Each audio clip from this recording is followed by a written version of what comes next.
लोग आ रहे हैं अफेक्टेड कंट्री से, जितने भी लोग हैं उनका सबका टेस्ट किया जा रहा है एयरपोर्ट के ऊपर। तो अभी तक 17 पॉजिटिव पेशेंट्स एलएनजेपी में भर्ती किए गए हैं। जो भी पॉजिटिव आता है उसको सीधा एलएनजेपी में भर्ती किया जाता है। साथ में 6 उनके कॉन्टैक्ट्स, मतलब 23 लोग हो गए, 6 कॉन्टैक्ट्स जैसे फैमिली मेम्बर्स हैं तो वो साथ में हैं, उनको टेस्टिंग के लिए उनकी रिपोर्ट के इंतजार किया जा रहा है। टेस्टिंग दोबारा कराई गई है। तो 17 जो पॉजिटिव हैं उसमें जीनोम सीक्वेंसिंग कराई गई। तो अभी तक 12 लोगों की जीनोम सीक्वेंसिंग की हो चुकी है और एक उसमें से जो है ओमिक्रॉन का पेशेंट लगता है कि जो तंजानिया से आया है। तो उसके प्रीलिमिनरी रिपोर्ट के अंदर वो पॉजिटिव हैं ओमिक्रॉन से। फिर भी जो लैब से फाइनल रिपोर्ट इशू की जाएगी वो कल की जाएगी। बट हाँ कि 12 में से शुरुआती रिपोर्ट में एक मरीज ओमिक्रॉन का पॉजिटिव है जी। ये तंजानिया से आए थे और 12 लोगों की जीनोम सीक्वेंसिंग की प्रीलिमिनरी रिपोर्ट आ चुकी है, शुरुआती रिपोर्ट आ चुकी है। उसमें से 11 को नहीं, ओमिक्रॉन नहीं है, नॉर्मल कोरोना है। और ओमिक्रॉन का पहला मामला दिल्ली में आया, ये कह सकते हैं? हाँ, दिल्ली में पहला है और देश में शायद ये 5वां कह सकते हैं। सर इसके और कोई कॉन्टेक्ट थे जिनको आप ट्रेस कर रहे हैं? नहीं, उनके सारे कॉन्टेक्ट्स को तो सारे हैं ही, हॉस्पिटल के अंदर ही हैं सारे के सारे। और बाकी की जो जीनोम सीक्वेंसिंग की गई उन सब के अंदर ओमिक्रॉन है। तो ये जो ओमिक्रॉन पॉजिटिव एक यात्री आया है, इसके साथ जो कॉन्टेक्ट थे उनकी संख्या कितनी है? और ये क्या जो ओमिक्रॉन का मरीज है ये एलएनजेपी में ही भर्ती है? जी, एलएनजेपी के अंदर ही है। उसके साथ जो भी कॉन्टेक्ट थे वो भी सारे एलएनजेपी में ही हैं। कितने कॉन्टेक्ट थे सर करीब? ये एग्जैक्टली तो बताना मुश्किल है, पर 5-6 तो होंगे।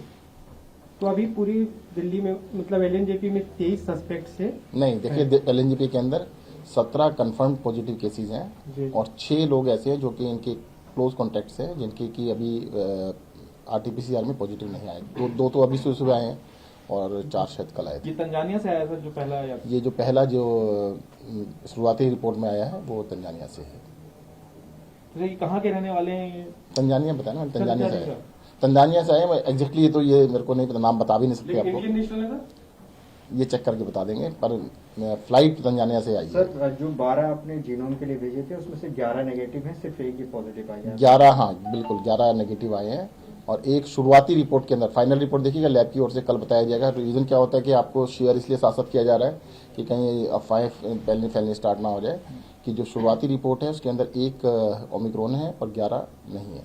सर ये शुरुआती फाइनल मतलब इसमें फाइनल रिपोर्ट आने में कल तक हो जाएगी। फाइनल एक्चुअली में एक बार रिपोर्ट आने के बाद दोबारा से इसको रीटेस्ट किया जाता है। कंफर्म देखो लैब से जो रिपोर्ट मिलेगी वो कल तक मिलेगी आपको। सर आईसीएमआर, लेकिन आप ये बता रहे हैं कि ओमिक्रॉन की पुष्टि है उसमें, एक में ओमिक्रॉन की पुष्टि है। तो सर किस तरीके से ये इलाज होगा? इलाज तो क्या तैयारी है अस्पताल की? थोड़ा देखिए, आम इलाज लोगों को समझने के लिए बता उसको दीजिए। बिल्कुल अलग से आइसोलेट कर दिया गया है। इलाज का तो जो प्रोटोकॉल है कोरोना के सभी बीमारों का वही प्रोटोकॉल है। सिम्टम जितने ज़्यादा होंगे उसी हिसाब से इलाज किया जाता है। ऑक्सीजन की थेरेपी है, स्टेरॉइड्स हैं, दवाइयाँ देनी है, वो सब कुछ सेम है। उसमें कोई ट्रीटमेंट प्रोटोकॉल में कोई डिफरेंस नहीं होता है।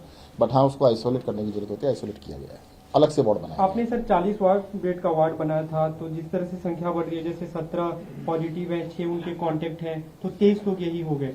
तो क्या ये जिस तरह संख्या बढ़ रही है अलग से व्यवस्था करेंगे? नहीं, अलग से तो देखिए हमारे पास एलएनजेपी में 500 बेड, 250 के 2 पूरे के पूरे वार्ड्स एलएनजेपी ने अलग से बनाए हुए हैं। आईसीयू बेड्स जो कि रामला ग्राउंड में बिल्कुल पूरे पूरे खाली हैं। तो अगर जरूरत पड़ेगी तो उसमें से एक को हम स्टार्ट कर देंगे इमीडिएटली, कभी भी कर सकते हैं। सर क्या अलग से जो डॉक्टर्स की टीम है उनको इस ओमिक्रॉन के इलाज के लिए तैयार और तैनात किया गया है? देखिए तैनात अलग से किया गया है, इलाज के लिए कोई प्रोटोकॉल अलग नहीं, प्रोटोकॉल सेम है। कोविड वाला ही प्रोटोकॉल? जी, कोविड ही है। ओमिक्रॉन कोई अलग नहीं बीमारी, ये कोविड का ही एक अलग वेरिएंट है। और पहले जैसे अल्फा, बीटा, डेल्टा अलग अलग वेरिएंट थे, ओमिक्रॉन भी एक वेरिएंट है। उसका इलाज बिल्कुल सेम तरीके से किया जाता है। और साथ ही सर आगे क्या आप मांग कर रहे हैं केंद्र सरकार से, क्योंकि जो फ्लाइट्स आ रही हैं उनके बैन की बात चल रही थी और ये कहा जा रहा था कि अगर फ्लाइट्स को रोक दिया जाए तो ओमिक्रॉन की एंट्री नहीं हो सकती है। तो अब तो ओमिक्रॉन आ गया, दिल्ली में पहला मामला आ गया सामने, तो वो जो डर था वो डर सत्य। देखो डर दिल्ली में एक आया है, 2 शायद कर्नाटक में है, 1 गुजरात में है। पूरे देश में शायद 5 केसेस अभी तक कंफर्म हो चुके हैं और जितने भी केस हैं सारे विदेशों से ही आ रहे हैं और अफेक्टेड कंट्रीज से ही आ रहे हैं। ये बिल्कुल क्लियर है। मुख्यमंत्री अरविंद केजरीवाल जी ने कई बार केंद्र सरकार से डिमांड की है कि भाई जो भी अफेक्टेड कंट्रीज हैं जहाँ पर ओमिक्रॉन बहुत ज़्यादा फैला हुआ है, वहाँ की फ्लाइट सर्विसेज को बंद कर दिया जाए। मुझे लगता है केंद्र सरकार को इसको संजीदगी से लेना चाहिए। उससे लगता है इसको कंट्रोल करना बहुत आसान होगा। अदरवाइज देखो क्या होगा कि कुछ लोग आएंगे, हो सकता है कि जो पॉजिटिव आ गए उनको तो हमने ले लिया, आइसोलेट कर दिया, कोई ऐसा ना हो कि जो पॉजिटिव आया नहीं और इसके अंदर तो कह रहे हैं कि जेस्टेशन पीरियड थोड़ा ज़्यादा भी हो सकता है, तो अगर वो 7 दिन बाद या 4 दिन बाद या 3 दिन बाद होता है तो कोई निकल ना जाए। तो उसको फैलने से रोकने का सबसे जो कारगर तरीका नज़र आता है कि अफेक्टेड कंट्रीज से अगर फ्लाइट्स को बंद किया जाए तो that will be I think much better. Scientist या डॉक्टर या एक्सपर्ट क्या कह रहे हैं, ओमिक्रॉन से बचना क्या आसान है, किस तरह के लक्षण इसमें हो सकते हैं? देखिए लक्षण बिल्कुल सेम है जैसे कि कोरोना, मैं आपको पहले बता देता हूँ, ओमिक्रॉन अलग बीमारी नहीं है, ये भी कोरोना ही है। कोरोना का एक वेरिएंट है, वेरिएंट इस टाइम दुनिया के अंदर कोरोना के डिफरेंट बहुत सारे वेरिएंट्स हैं। मेजर जो इंडिया में वेरिएंट्स थे अल्फा, बीटा, डेल्टा, डेल्टा की वजह से जो लास्ट वेव आई थी, बहुत बड़ी वेव आई थी, वो डेल्टा वेरिएंट था।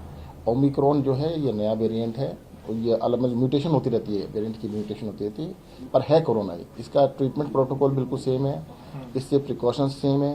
मैं आपके माध्यम से सभी लोगों को कहना चाहूँगा, देखो अब 2 साल के एक्सपीरियंस के बाद ये बड़ी उससे कहा जा सकता है कि आप घर से बाहर निकले तो मास्क जरूर लगाएं। अगर सभी लोगों ने मास्क लगाया होगा, आपने भी लगाया, सामने वाले ने भी लगाया, तो 99% चांसेज हैं कि आप कोरोना से बच सकते हैं, वो चाहे ओमिक्रॉन हो, चाहे डेल्टा हो, या अल्फा हो, या बीटा हो। तो लोगों को बचाव रखना बहुत ज़रूरी है। वैक्सीनेशन का भी देखिए, दिल्ली के अंदर फर्स्ट डोज 90% से ज़्यादा लोग ले चुके हैं, सेकेंड डोज भी 60% से ऊपर हो चुकी है। हम लोगों से अपील करें कि जल्द से जल्द वैक्सीनेशन करा लें। जो लोग फर्स्ट डोज में रह गए हैं, जो भी 5-7% जो भी लोग हैं, वो जल्द से जल्द आएँ। सेकेंड डोज जैसे ड्यू होती है उसी दिन ज़रूर लगवा लें। तो ये जो लगता है, देखो 2 चीज़ों का अगर ध्यान रख लेंगे तो मुझे तो इलाज तक पहुंचने की जरूरत नहीं पड़ेगी। सर, जनवरी के बाद देश भर में वैक्सीनेशन शुरू हुआ था। सबसे पहले जो हेल्थ स्टाफ है, मेडिकल स्टाफ है, उन्हें वैक्सीन लगाई गई थी। ओमिक्रॉन का इलाज भी उन्हीं लोगों को करना है।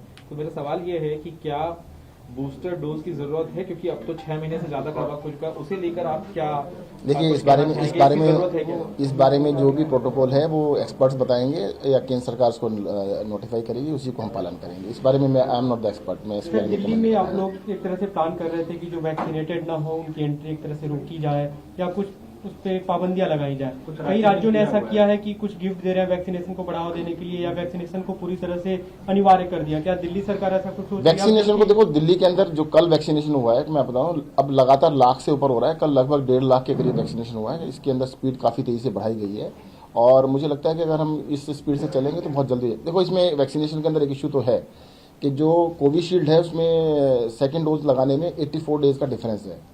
तो अब 84 का डिफरेंस होने की वजह से काफ़ी सारे लोगों ने फर्स्ट डोज लगवा ली है, सेकंड डोज ड्यू नहीं हो पा रही है। जैसे ड्यू हो रही है लोग लगा रहे हैं, उनको कांटेक्ट कर रहे हैं, 1-to-1 कांटेक्ट भी कर रहे हैं, जल्द से जल्द उनको मोटिवेट कर रहे हैं। मैं आपके माध्यम से भी कहना चाहूँगा, जिसकी सेकंड डोज ड्यू हो गई है तो उसी दिन जाकर लगा ले, अपॉइंटमेंट की जरूरत भी नहीं है। आप किसी भी सेंटर में चले जाइएगा, जाकर लगवा लीजिए। सर, पुडुचेरी में सख्त कार्रवाई, कानूनी कार्रवाई होगी जिसने वैक्सीन का डोज नहीं लिया है, अनिवार्य कर दिया गया है उसको। तो ऐसे में, क्योंकि आप लोगों के पास प्रपोजल भी आया था, आप लोग इस पर कोई विचार कर रहे हैं कि अभी इस तरीके की सख्ती आप भी बरतें? देखिए इसको जल्दी बताया जाएगा, इस बारे में जो भी फैसला किया जाएगा बता दीजिए। सर एक सवाल ये बता दीजिए, आप जो 12 जिन लोगों का आपने बताया ILBS में भी सैंपल भेज रहे हैं जीनोम सीक्वेंसिंग का? जीनोम सीक्वेंसिंग की हमारी 2 लैब्स हैं, एक है LNJP के अंदर, एक है ILBS के अंदर। दिल्ली सरकार की 2 लैब्स हैं, मैंने पहले भी बताया था आपको। अभी हम जीनोम सीक्वेंसिंग दोनों लैब्स में करा रहे हैं। अगर नंबर और ज्यादा होगा तो फिर केंद्र सरकार की लैब्स में भी भेजा जाएगा। तो ये 12 रिपोर्ट आई है, कानपुर IIT की रिपोर्ट में ये कहा गया कि जनवरी फरवरी के आसपास तीसरी लहर आने की संभावना है। और खुद ICMR के जो चीफ हैं, जो एक्सपर्ट हैं, समीरन पांडा, वो भी ये कह रहे हैं कि देश में कोरोना की तीसरी लहर आएगी। देखो मैं फिर से यही कहूँगा कि बिल्कुल, अब पहले कहा गया था अक्टूबर में, शायद नवंबर में लहर आएगी। अब जनवरी फरवरी में कह रहे हैं कि फरवरी तक थर्ड वेव की, मैंने भी आज अखबारों में पढ़ा है कि थर्ड वेव की बात हो रही है। अब ये तो अगर हम लोग सब इसका प्रोटोकॉल का पालन करें तो उसको अवॉइड कर सकते हैं। जैसे मैंने बताया कि ऐसा नहीं है कि वो लहर इमिनेंट है। अगर हम सतर्क रहेंगे तो उसको रोक सकते हैं। अगर सब लोग मास्क लगा के रखेंगे तो वो लहर नहीं आएगी, इस बात की हम एश्योरेंस दे सकते हैं। कि परंतु देखिएगा, सबको लगाना पड़ेगा, ऐसा नहीं हो सकता कि एक ने लगाया एक ने नहीं लगाया। अब लोगों को क्या होता है कि पिछली बारी जो सेकेंड वेव या दिल्ली के अंदर 4th वेव थी, तब भी लोगों को फटीक हो गया था। उनको लगता था कि अभी बहुत दिन हो गए, वो अचानक उन्होंने मास्क वास्क निकाल दिए, अचानक बहुत भीड़ हो गई। तो लगता है ज़्यादा भीड़ में नहीं जाना चाहिए और मास्क जरूर लगाना चाहिए, सोशल डिस्टेंसिंग का पालन करना चाहिए। अगर सभी के सभी लोग, देखो ये बहुत बड़ी बात है कि सब लोग, अगर आपने मास्क लगाया दूसरे ने लगा, टोक दीजिए उसको कि भाई मास्क लगाइए। लोग मास्क तो रखते हैं पर गले के यहाँ लगा के रखते हैं कि भाई मास्क लगा लीजिएगा।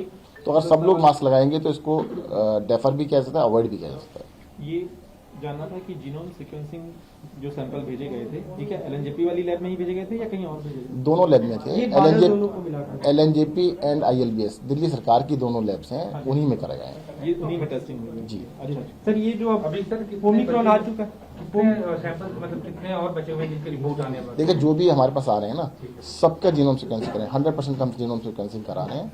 अभी तक 17 पेशेंट पॉजिटिव पाए गए हैं, 17 उसमें से मैंने आपको बता दिया है 12 की जीनोम सीक्वेंसिंग की शुरुआती रिपोर्ट आ चुकी है। 12 में से 11 ओमिक्रॉन नहीं है, एक ओमिक्रॉन लगता है, जिसकी फाइनल रिपोर्ट कल तक आएगी। बाकी जो 5 पेशेंट हैं उनकी भी रिपोर्ट को जीनोम सीक्वेंसिंग के लिए भेज दिया सर अब जब ओमिक्रॉन पॉजिटिव आ गया, सख्ती किस तरह से बढ़ा रहे हैं? क्योंकि जैसा आपने भी बताया, लोग एक तरह से लापरवाह हो गए, मास्क ठीक से नहीं लगा रहे हैं, पब्लिक प्लेसेस पे गैदरिंग बढ़ गई है, उसे किस तरह से कंट्रोल? बिल्कुल इसके ऊपर सख्ती की जाएगी, लोगों से कहा जाएगा कि बिल्कुल मास्क जरूर लगाएं और बिना मास्क के अलाउ नहीं किया जाएगा कहीं पर।